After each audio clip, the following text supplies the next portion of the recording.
Hello everyone, welcome back to my channel.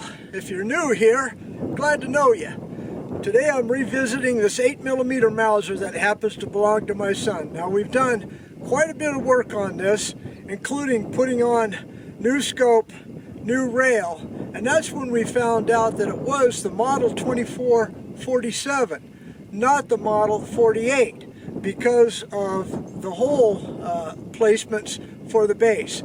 So the target is set up at 100 yards. We're going to be trying some new reloads through it. We're going to chronograph it, give that information to you. So let's get to shooting.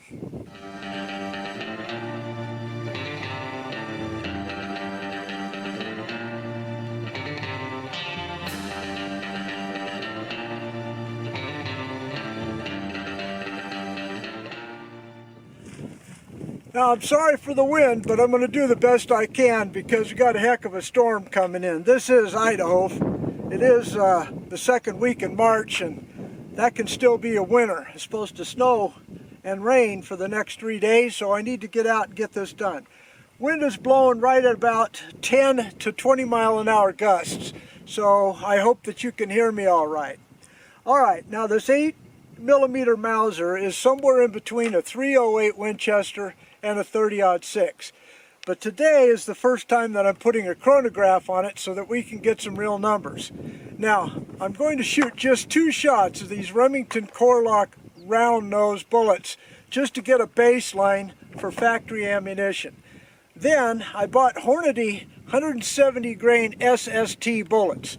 Now, I don't know anything about that 323 bullet at all, except for it's got obviously a bigger bearing surface than a 308 caliber bullet, so it ought to do some pretty good damage on an animal.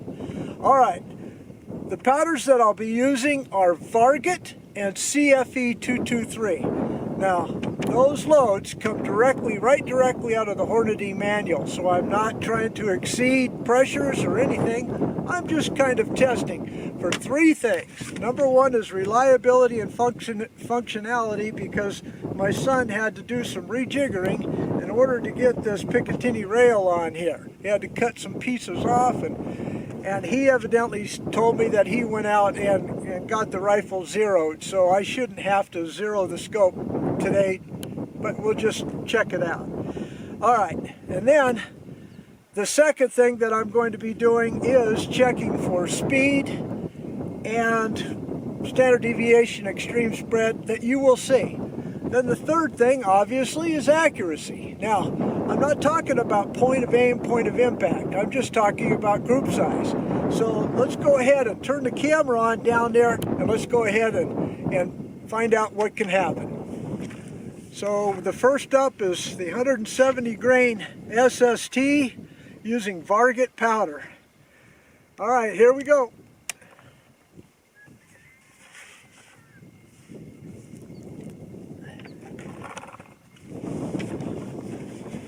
Get a good rest, breathe right. Got a really nice trigger.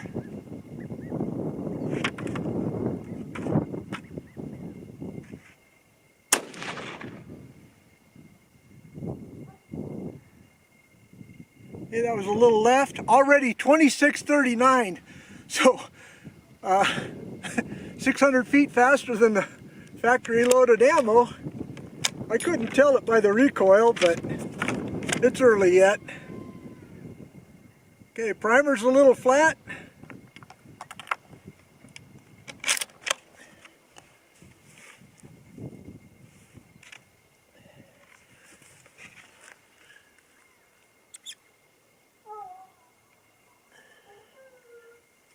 All right, second shot.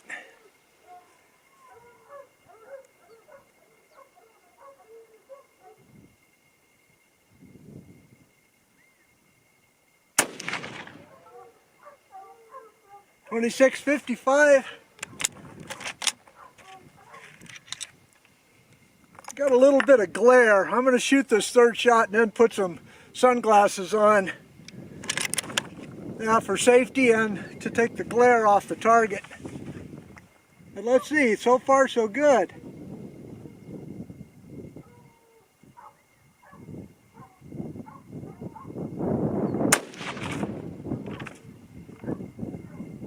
Okay, that looks to be about 1.25 inch group, 2642. Okay, so you know the drill.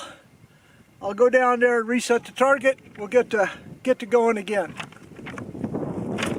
Okay, on to the second group, just a half a grain higher. Now the thump was pretty good on those 170s, and I always feel like for a hunting rifle, what you feel back here on the back end is what the animal's going to feel down there. So the more recoil probably means the more energy. That average was 2640, an ST of 8. So here's the second two. I marked that target down there, so hopefully you'll be able to see this. Here we go. Same target.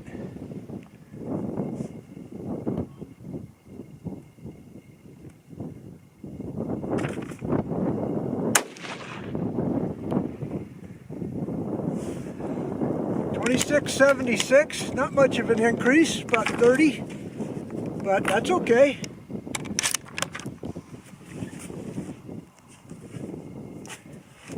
It's about the speed of a 308, isn't it?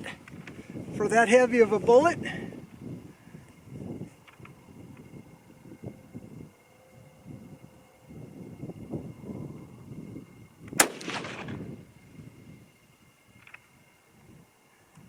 That one shot low.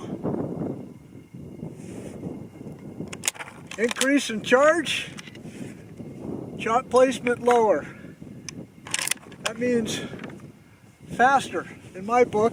But I mistold you. The target is not at 100 yards. It's about 110 yards.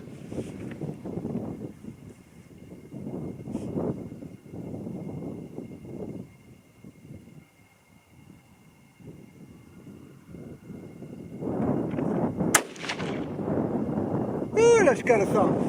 Alright, that looks like a pretty good group. 2684 on that. Okay, so let's go ahead and do the last three of the Varget.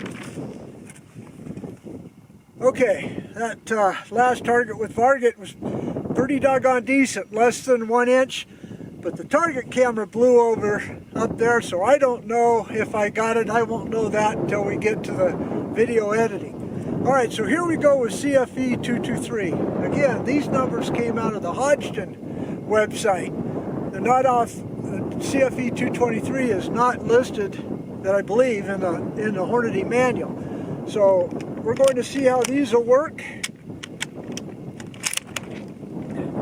I got a magneto speed on this real slim little pencil barrel, keeps sliding forward. So I've got to kind of watch that as well. And the recoil, it's as bad as a blind first date that you had in high school. It is, it is uncomfortable. All right, here we go. New target, upper left.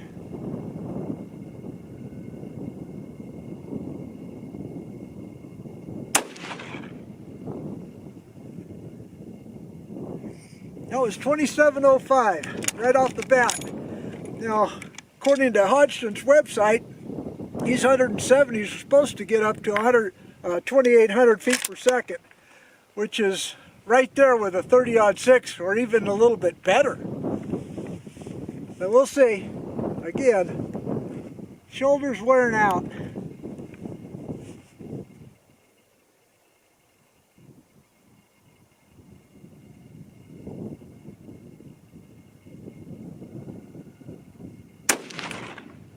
Ew. Again, anybody that tells you they like recoil, they're nuts. Okay, let me fix this here, because I did get an error on that one. Alright, I'll be back. Bring you in for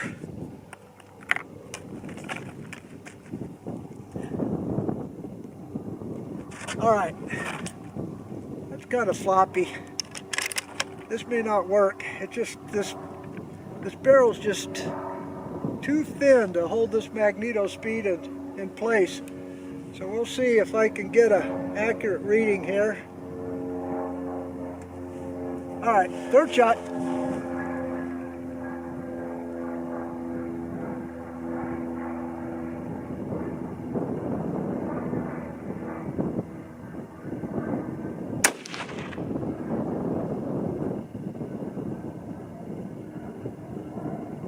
All right. Let's just go ahead and load up the next 3 and move right on along. All right, so here we go with the final 3. The lower target on the right.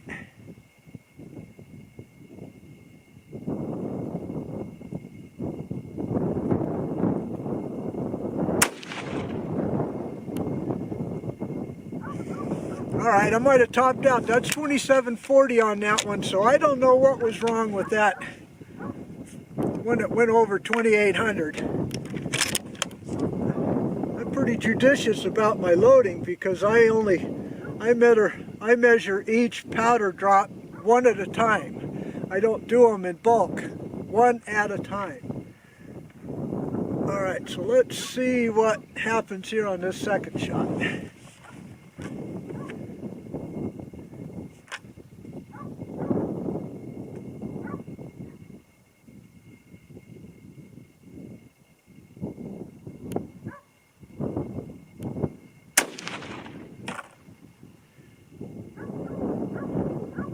Okay, up and to the left, 2748. All right, third and final shot.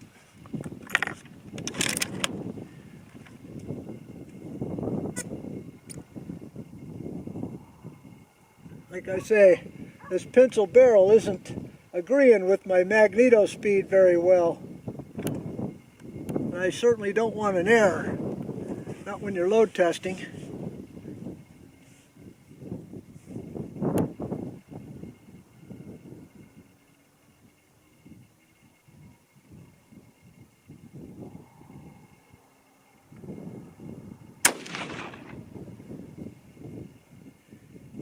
Okay, as always, seems like the third and final round is always the best group. Okay, so let's wrap this up, get back to the barn, analyze that target. Okay, all in all, I'm kind of pleased with this target. Over here is the Varget, first 2645, last 2701. Decent SDs until the last one. You know, using Varget 49.5 to 50.5.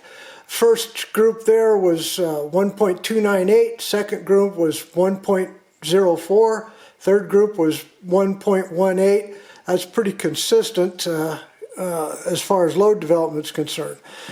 But the best over here did happen with CFE-223. Okay, went from 54 grains to 55 grains. First group there really was not good, 1.546, but an SD of 2, an extreme spread of 4. And the speed was where we left off with the Varget on the very first load there. So this was the one that you probably didn't see. I had 2 that were pretty close and then 1 that went clear up here. The average was 2740 and an extreme spread of 44. So if you take those 2 right there, the group was 7.42, but if you take the flyer, 3.173. Okay, then the best for last, I guess, average of 2745, an SD of 8, extreme spread of 16, a .896. Not bad for a World War II firearm. Okay, folks, that'll do it. I think Matt's got himself a pretty doggone good rifle, and I'll continue to work on these loads for him. But if you like this content, don't forget to give me a thumbs up. Don't forget to subscribe. Please do. And leave a comment if you will. But no matter what, as usual, God bless you all. See you again next time. Goodbye.